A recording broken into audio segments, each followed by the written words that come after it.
last summer when we hit those all-time records, first of all, we'd already had in place policies that were enforcing mitigation, which we don't have now. And at that time, when you looked at those rising numbers, the rate of rise was concave down. So things were starting to slow down as we were approaching a peak. But we are still concave up in our curves. So everything doesn't look good right now. At the end of the day, you cannot let people die unnecessarily. That's unconscionable. So if this is going to get to the point where we're going to run out of resources, and we've seen that happens in other places, then you've got to do everything you can to stop that from happening. The time to do that is usually well in advance of that event actually happening. Somebody the other day said it's always darkest before the dawn. And what we just talked about with the hospital situation in December and probably January, that's the dark part of it. The dawn part of it is science and evidence has brought us at least 2 vaccines and probably more on the horizon.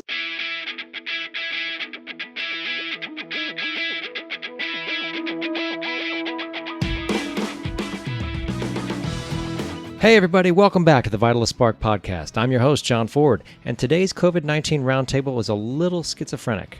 On the one hand, we can see the light at the end of the tunnel, in the form of pending emergency use authorizations and vaccine rollouts. On the other hand, you can expect somewhere between 36 and 70 Americans to die just in the time it takes for you to listen to this podcast episode at regular speed. In Arizona, case counts are at new highs, hospital capacities are being strained, and there is no sign that any of these numbers will soon peak or decrease. In fact, the sobering reality is that the opposite is true. In the near term especially, we need to take extra special care of ourselves and our communities. As you'll hear from our guests in this episode, we've got to do everything we can using what we now know. 3 factors determine potential for infection: people, space, and time. More people equals more risk. Less space equals more risk. And longer time equals more risk. There's a big difference between a well-spaced walk in the park and a small indoor bar that's filled with people. Bars and restaurants have been shown to be more risky for COVID-19 by a significant factor. The CDC is urging us to limit travel and to limit the number of people at gatherings. Do your best, Arizona. Wash up, mask up, and maintain physical distancing to help manage the risks of people, space, and time. All right, let's get to it. It's time to talk about the latest information on vaccines, but also what's happening with community spread and healthcare systems as of December 7, 2020.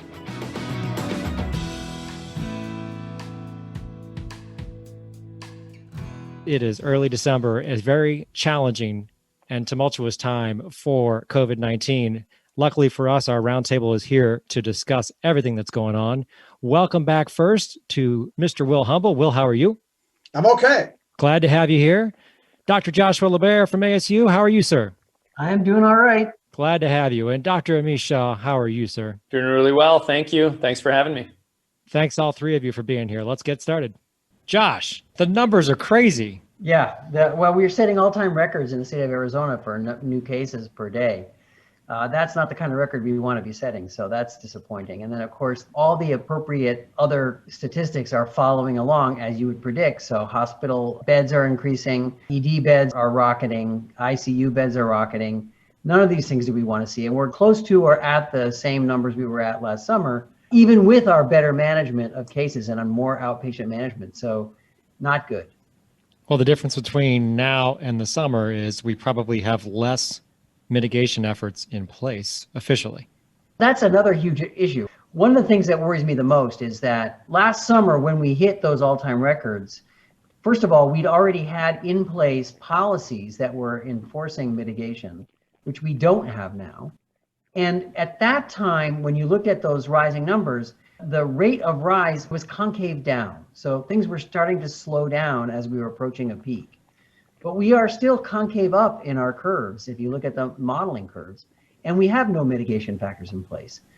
Plus, on top of that, last summer, there was the possibility to bring in nurses from out of state to help out because it was the summertime and Arizona stood out as one of the few places that had a lot of cases.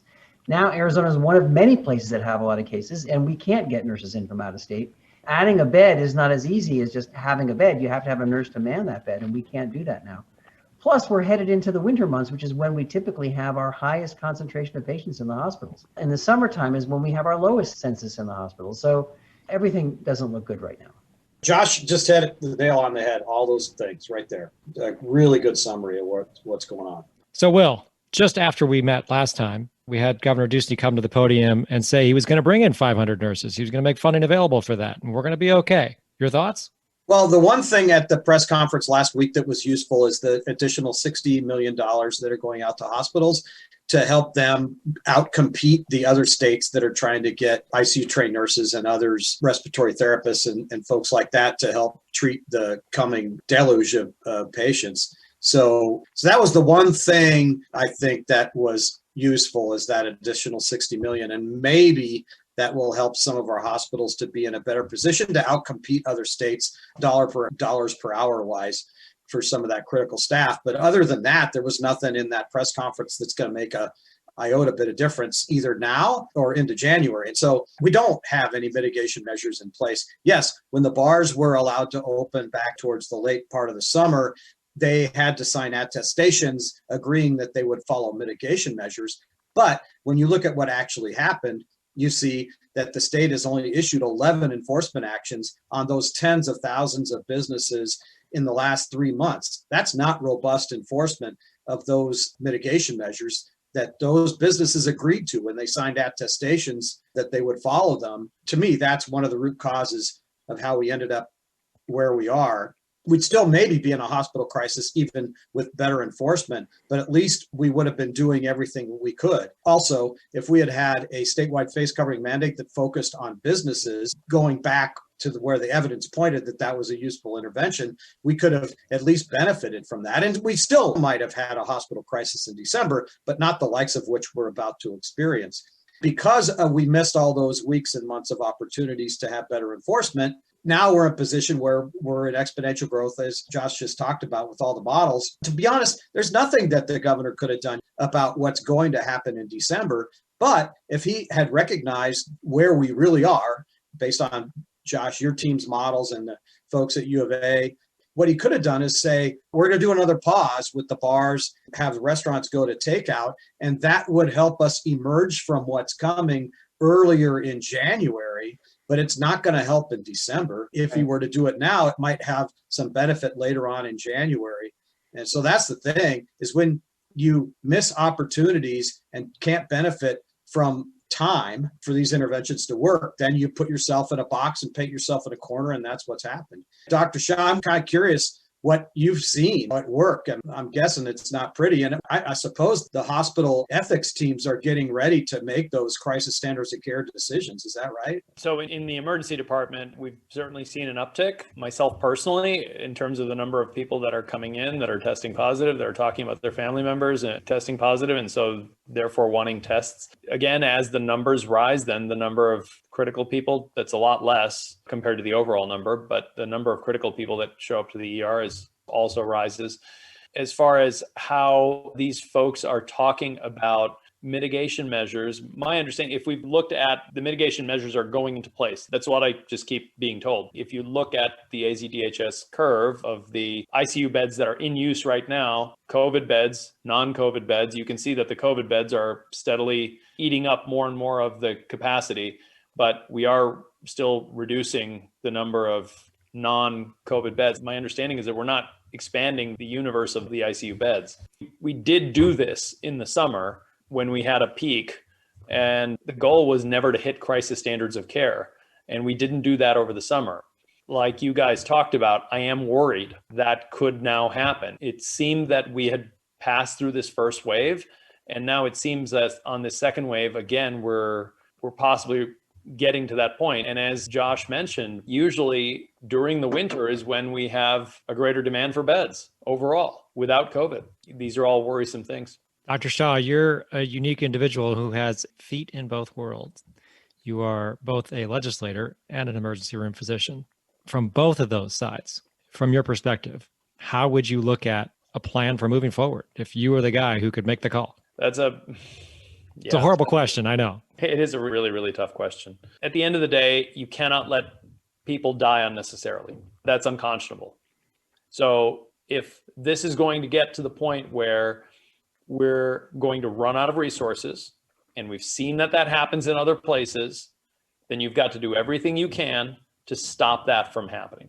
The time to do that is usually well in advance of that event actually happening, if you believe that that's what's going to happen with some reasonable certainty. And that's what causes so much consternation out there. You do have to have public buy-in. Not everybody has to agree, but people also do have to be willing to go along with what you're talking about. And you have to be able to tell them exactly why you're doing what you're doing. We can have every mandate in the world, but if nobody listens to the mandate, you're not going to arrest everybody. The public trust in the faith really matters and counts.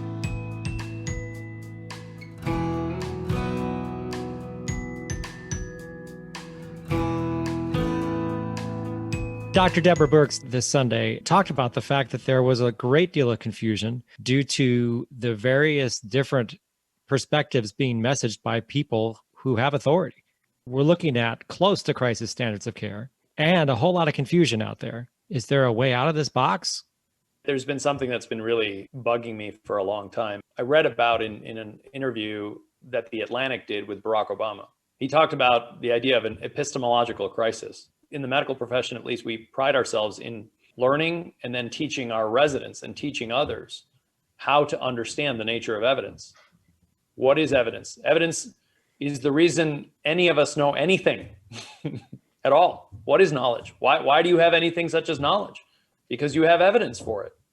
What is evidence? Why should we learn what forms of evidence are better than other forms of evidence? And it's not just COVID-19 these days. There are other things that are going on in the world that makes us really worried that a lot of people aren't paying attention to what is the actual evidence that lets us know what's going on in the world. That creates distrust. I think some people do want to take advantage of that for things like political power or influence. And that's not leading people to a better place. I don't think that leads to a better society. That leads us to bad outcomes.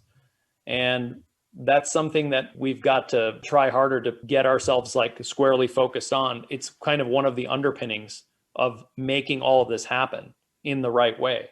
I have a feeling that people on this podcast kind of agree on a lot of what needs to be done. What are the facts? What are some reasonable guesses and why we make those guesses? We almost take for granted that we understand what evidence is and what evidence is better than other evidence. But the world is not this podcast. So true. Will, you regularly have talked about more executive action, more mitigation efforts.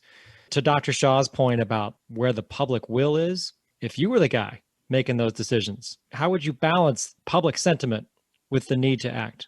Here's the thing. Let me talk first about evidence, because Dr. Shaw was talking about evidence. We have a lot more evidence now than we had in April about where this virus amplifies. It amplifies mostly in indoor environments that are closed, where people don't wear masks. And we know a lot of times it has to do with alcohol too. So that's the combination of environmental factors that amplifies this virus. And so if I was suddenly in charge, I would say, I apologize for not taking action earlier, and that's on me.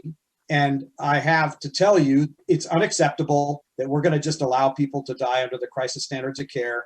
And I'm going to do everything we can to avoid that. We're going to focus on interventions that have the best opportunity to get us out of this as soon as we can. And so therefore, I'm closing bars for the next 6 weeks. We'll reassess at that point. And we're going to do a statewide face covering mandate where the enforcement is focused on businesses, and then have restaurants go back to just takeout service so that we can avoid all that long stay time. And those are the things that I think that would have an opportunity to get us out of this earlier in January as opposed to in February. And I would explain that I'm going to use my CARES Act money for the purpose that it is intended, which is to create a safety net to help the people that will be most directly affected by that intervention. And so I would release CARES Act money to improve our unemployment compensation system so that we're not last in the entire country in terms of what that pays per month. And I'd use the CARES Act money to do that, or the rainy day fund, or a combination. But one of the things that irritated me at the press conference last week was the governor said, well, I'm not going to do any interventions like closing bars, for example, because we don't have the kind of safety net in place anymore that we had back over the summer, because during the summer, the federal government was paying $600 a week for unemployment compensation for people that were put out of work during the pandemic. But there is CARES Act money sitting there that he could use using executive action to get unemployment insurance back up to something more reasonable. But because he's saving it, my understanding is that $400 million were backfilled into the state general fund of CARES Act money in the state agencies. That's an example of money that could have been used for the purposes it was intended, to create a safety net to help alleviate the pain that people suffer when you have to do these really stringent mitigation measures like closing bars and having restaurants go back to takeout service. Josh, one of the things that struck you as Dr. Berg spoke this weekend was her comment that Sunbelt states seem reluctant to issue orders now that they were willing to issue orders this past spring. And she doesn't know why. Do you? I think it is surprising. And I just want to make a couple of comments in agreement, but also slightly different angle from both Dr. Shaw and Will Humble. I think about this a little bit like smoking. There is just an extraordinary amount of evidence to link smoking to all kinds of bad outcomes. I'm a cancer doctor by training, and I can tell you that the risk induced by smoking outweighs all of the other risk factors for lung cancer combined, just smoking. And I think most people get that. And yet, despite this evidence, there are some people who are just gonna smoke. They know it's bad for them. They understand it's bad for them, but they're gonna do it. Now, if you tell them they're not allowed to smoke in a building, or they're not allowed to smoke at workplaces, or you tell them they can't smoke in a restaurant, they'll do that. They'll follow the rules. But with the evidence, they're not gonna do it. And I think that there's a similar dynamic at play here. I think most people now get that mask wearing reduces the virus. And I think most people understand that sitting indoors without a mask on is going to transmit the virus. But unless you pass a rule that tells them not to do it, they're going to do it.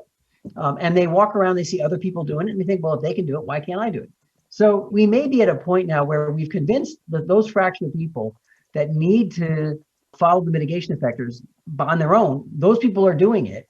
But there's this other group out there that just aren't going to do it until we pass some rules. And I think that's where policies are just going to be necessary. That's my sense of it. I have no data to prove that, but that's what I think is going on. Well, a bar owner somewhere on the East Coast, I believe it was New York, stated that he had an independent country, if you will, and that he was not going to follow New York's lockdown orders. He kept his bar open over the weekend. Police came to shut him down on Sunday morning, and he hit one of the policemen with his car. What kind of public health situation are we in? Have we ever seen anything like this before? I don't think that we've seen anything like this since 1917, 1918 with the influenza pandemic back then. Really, it has been 100 years since we've had something like this. But we have something that they didn't have 100 years ago, which is what Dr. Shaw was talking about, and Josh and his team work on so hard, which is evidence. And so we have now the ability to learn things that they were unable to understand back in 1917. And there will always be stories like what you just said about people who are unwilling to comply. And that's why we have the criminal code.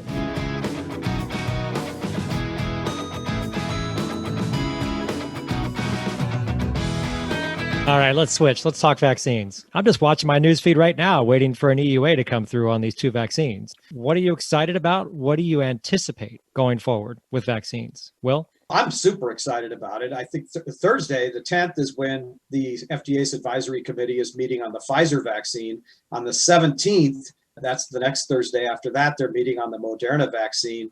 Those committees have the phase 3 data in hand and have had the phase 3 data now for quite some time. I expect them to make a recommendation to approve emergency use authorization. And I expect Commissioner Hahn to grant that approval probably on December 11th for Pfizer and on December 18th for the Moderna vaccine. And I think we can anticipate early doses coming out and going out to those high priority populations within a week, 10 days for sure, maybe less than that. It's interesting if you look at the differences between the two vaccines in terms of what's required in terms of cold chain and how many doses you have to use when you open the box. The Pfizer vaccine, it seems to me, lends itself more to mass vaccination events like at hospitals where they can keep that cold chain going, because that's the vaccine that needs to be about 94 degrees below 0 Fahrenheit. And when you open a box, you have to almost use 1,000 doses within a short period of time. So to me, Pfizer looks like a mass vaccination type of product, and the Moderna looks like it's a lot more flexible. So it seems to me, if I was in charge, I'd be focusing the Pfizer vaccine on healthcare workers in those big institutional settings like hospitals. And then a week later, the Moderna vaccine should be shipped. That looks to me like more of a vaccine that would work better in assisted living and skilled nursing facilities, because you don't have that cold chain requirement and you don't have to vaccinate as many people as fast. Somebody the other day said it's always darkest before the dawn. And what we just talked about with the hospital situation in December and probably January, that's the dark part of it.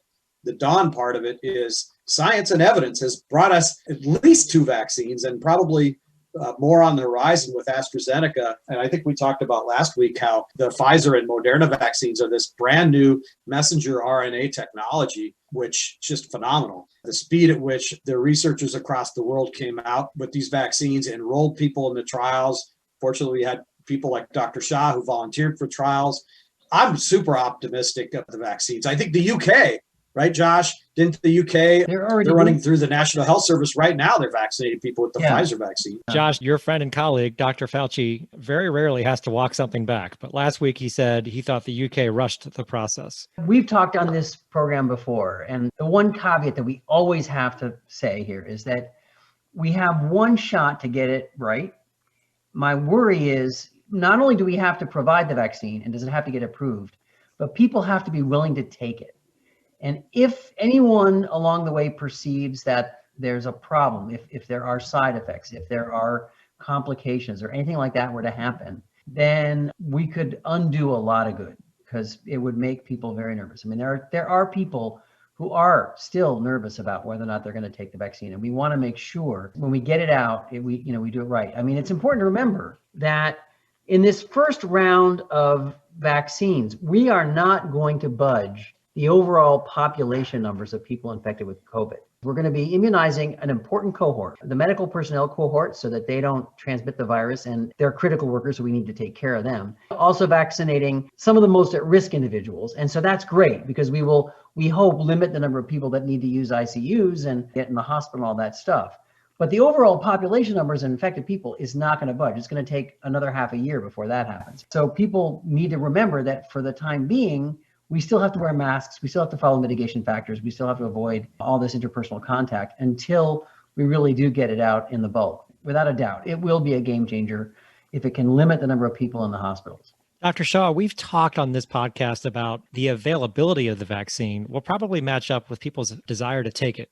We saw early research a month ago that said about 50% of the US wants to take it. That was before any of the results on efficacy and safety were released. Dr. Paul Offit, who's a vaccinologist and recently presented on a Journal of American Medical Association webinar, said, I think that just changed. I think this is going to be like the Beanie Baby phenomenon, and everybody's going to want it as soon as it's available. Your take? Just anecdotally from my own experience, talking to people who are patients, colleagues, just people I know, it varies with the risk that people perceive themselves to be under. So people that are older or at higher risk, I think, do see it differently. They are more willing to go out there and do it. I think one of the things that changes people's minds is when you get an FDA approval, right? Even if it's an emergency use, especially if you tell people, which is that in 40,000 people in both of those trials, they didn't really see any serious adverse effects. So I think that that's kind of just from my basic experience, that's how I think people will view this. And I've certainly said the same thing, which is that the practice of medicine means that you weigh risk against reward. So there's the risk of you getting an adverse reaction from this thing, or I guess possibly also the idea that it doesn't work. And then there's the risk of you getting the virus and maybe not even having something happen to you, but to people around you. So I think that when people make those decisions for themselves, and if they're talking to their physicians, they're talking to healthcare providers that they really trust, then that will become an easier decision for them to go ahead and want the vaccine. I want to go back just 1 second to what Dr. LeBaire was talking about earlier with the smoking analogy. I thought that was really fascinating. It's really interesting because the guy who brought us from a place of not understanding what that evidence was to a national, even a worldwide consensus on the dangers of smoking was a guy named C. Everett Koop, who was in the Reagan administration way back when. Oh, how times have changed. Right. And if you remember, it was kind of a surprise to the Reagan administration. Now, I was like 4 at the time. So I was pretty sharp, but I don't have that vivid of a memory of what was going on back then. But by all accounts, they didn't expect him to go on this almost a crusade against smoking in the way he did. HIV as well. Yeah. Today, there's no smoker out there who thinks that this is a safe thing to do. No, nobody really believes that. But we've had time. It didn't happen overnight either. We had time for people to adjust to a new consensus and a reality. And this is where this becomes really crucial. We have had not as much time, and politics are intervening. So that's where, again, I bring it back to, it really is incumbent upon leaders. And I agree with Will to a certain extent. You make the rules and people follow the rules, and most people follow the rules. But we're seeing now a chunk of people who just simply are not comfortable with evidence. That's the challenge, I think, politically of our time today.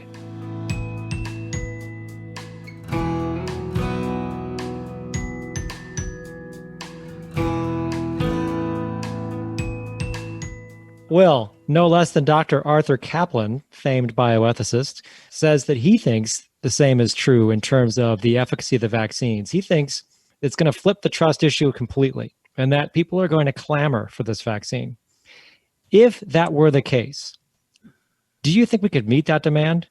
Here's what I think is going to happen is that this is the supply and demand thing. Early on, there's going to be far more demand than supply for this vaccine. And so that's why you have to set the priority groups and try to keep fidelity to those priority groups when you're doing mass vaccination or vaccination clinics and that kind of thing. As we progress through the spring and into the early summer, and the supply increases, then demand is going to also be decreasing because people who really wanted it have already gotten it. And you start to get into more of the populations that are either vaccine hesitant or don't see it as an issue really anymore, or even anti-vax type of populations.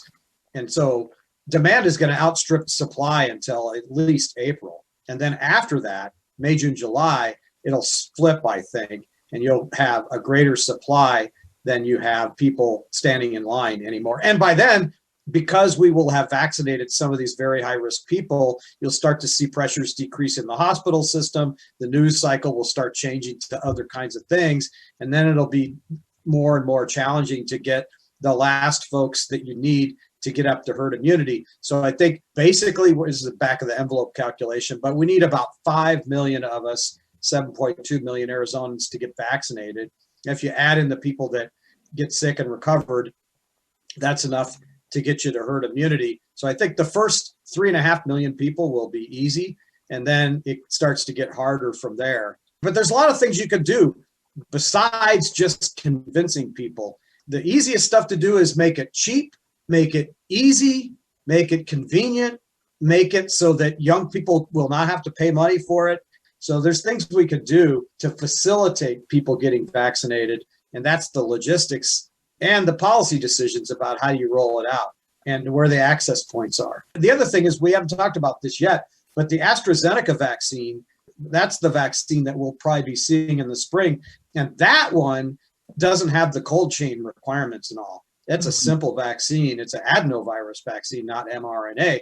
So that's one that'll be easy to do and handle in clinics all over the place. And by the way, the contracts that HHS signed with those companies, the biggest contract by far is with AstraZeneca. Pfizer and Moderna have contracts, but they're much smaller than the AstraZeneca vaccine. Just this morning, a news clip was released with Secretary Azar saying that by the second quarter, any American who wants the vaccine can get the vaccine.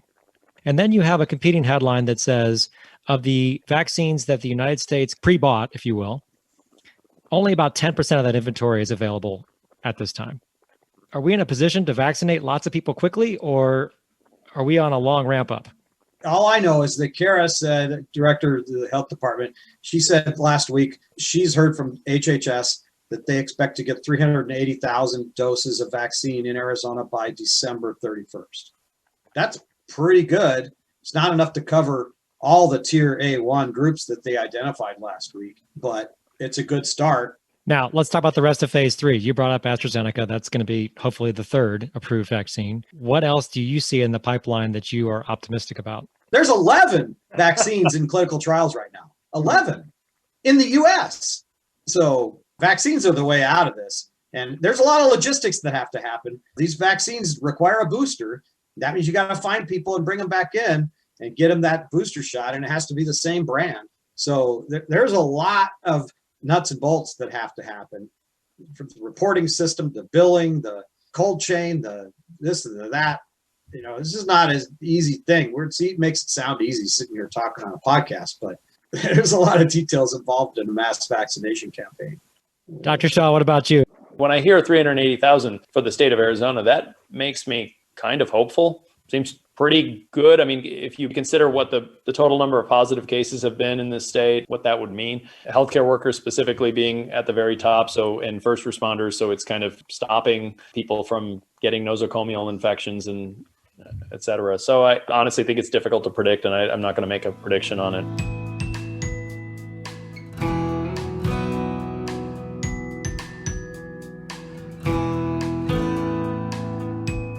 Josh, we do have this two-sided story right now, the incredible optimism about vaccines and their availability soon. And then we have what everybody has described multiple times as a dark, dark time and a dark winter. Is it possible, like we did several weeks back, to boil it down to one viewpoint on what's happening right now as it relates to COVID-19? I think it's going to be hard to integrate the two. I think it's true that the short term, near term, is going to be rough. I mean, let's face it, COVID is now the number 3 killer in the state, and it's inching up towards catching up with heart disease and cancer in terms of overall death. And of course, it's done that in a matter of months, not even years, right? We've got lots of patients in ICUs now with this disease, and some of them are going to die for sure. So yes, we're getting better at managing it, but we got a lot of cases. That said, I do think that once we start vaccinating patients and once we start getting their boosters in, because as everyone's pointed out already today, you're not really fully protected until you've had that booster. And that there's several weeks between the first dose and the booster dose before people are going to be protected. That will start having an impact without a doubt. It is the light at the end of the tunnel, but it's not right there. Something that we have yet to explore fully are the secondary effects of this virus on people, even who don't end up in a hospital. We behave as though we know everything there is to know about this virus, and we hardly know anything about this virus. It's only been around for a year. Plenty of examples in virus history of viruses that people have minimal infection or side effects with when they get infected, but have huge late-term effects. You could get neurological diseases. You can get diseases that destroy your immune system. You get diseases that cause cancer from viruses. All of those, we have plenty of examples of that in human history and in recent human history. Not to say that we know that this virus will do those things, but we don't know that it doesn't. We really want to get to herd immunity for sure. We want to stop this thing.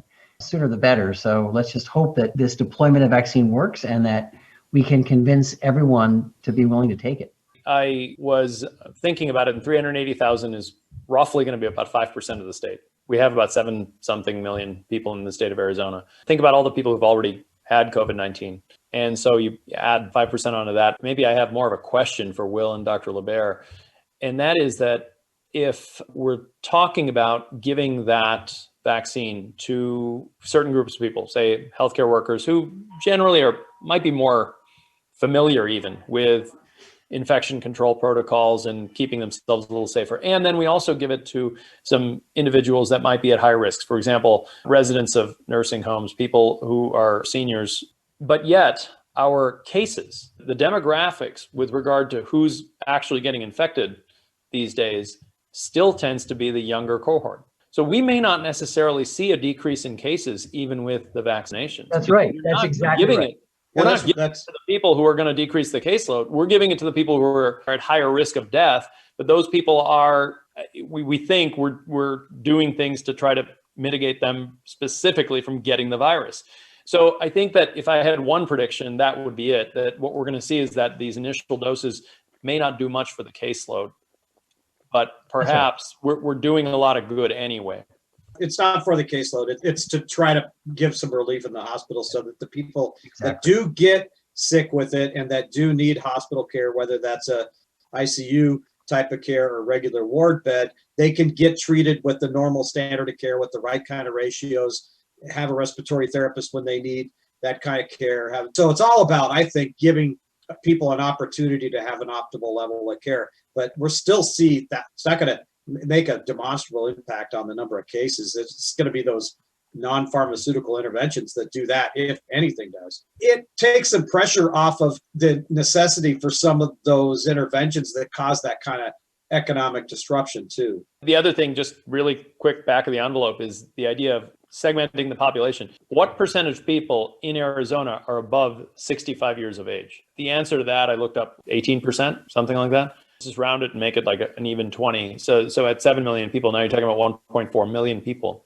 300,000 doses of the vaccine isn't going to get to that entire population either. And we're not going to get to that for a while. When I think about how to make policy for the state, and I'm thinking about, our role as legislators, I think that's something also to kind of keep in mind, that just a sense of what the numbers are out there. How many people actually are out there and need it? Yes, I would want to give it to everybody over 65 as a higher priority. And I think that is part of the deal. So how many of those people are there? Well, 1.5 million, roughly, something in that range. And then how many doses are going to be out, and when are those going to be out? I think that really does kind of help us chart the next few months. Last question of the day, the walkout message. Everybody knows that the last thing you say to an audience is the one thing they remember. Given it is December 7th and we're headed into the end of the year, for the next 2 weeks until our next roundtable, what is your walkout message? Josh, start with you. We still need to do the mitigation factors. Stay at home unless you need to go out. It is as bad out there as it was in the summer, probably worse. Don't be getting together with folks that aren't in your immediate household in person. Do it by electronic means. Wear masks whenever you have to go out. It's bad out there, and the vaccine isn't yet in the hands where it needs to be. So it's still time to be protective. Will, you're up next. What's your walkout message? It's just simple. Please do yourself a favor and avoid getting this virus in the next month. Because if you do and you need hospital care, I'd just say you're in a world of hurt. People aren't going to be able to visit you, be in a situation where resources are stretched very thin. The staff that are helping you to the best of their ability will be exhausted. Just do yourself a favor and stay out of harm's way for the next couple of months. Dr. Shaw, your walkout message. These guys summed it up perfect. That's exactly what I would say. The vaccine is here. It's coming very soon. It's around the corner. Stay safe for just a little while longer. We're almost at the end. We talked about how the rollout is going to be in phases, and your turn will come up when it comes up, but just stay safe until that. There's no reason to have a bad outcome in just the final few months of this. So let's please try and get through it. There's a lot of hope on the horizon, and let's just try to get through this. Be kind, be respectful, be empathetic, ask critical questions, learn what you can about what's going on, and be safe for the remaining few months that we have until the vaccine comes out. Thank you, Dr. Shaw. Thank you, Will. And thank you, Josh. As Josh said, COVID-19 is now the number 3 killer in the state for 2020. As Will said, it has been 100 years since we faced a pandemic challenge like this. And as Dr. Shaw said, we just need you to do your best to stay safe as the vaccines roll out. Please help us avoid hospital capacity issues and crisis standards of care. Now is truly the time to double down on healthy, low-risk choices. Stay as safe as you can.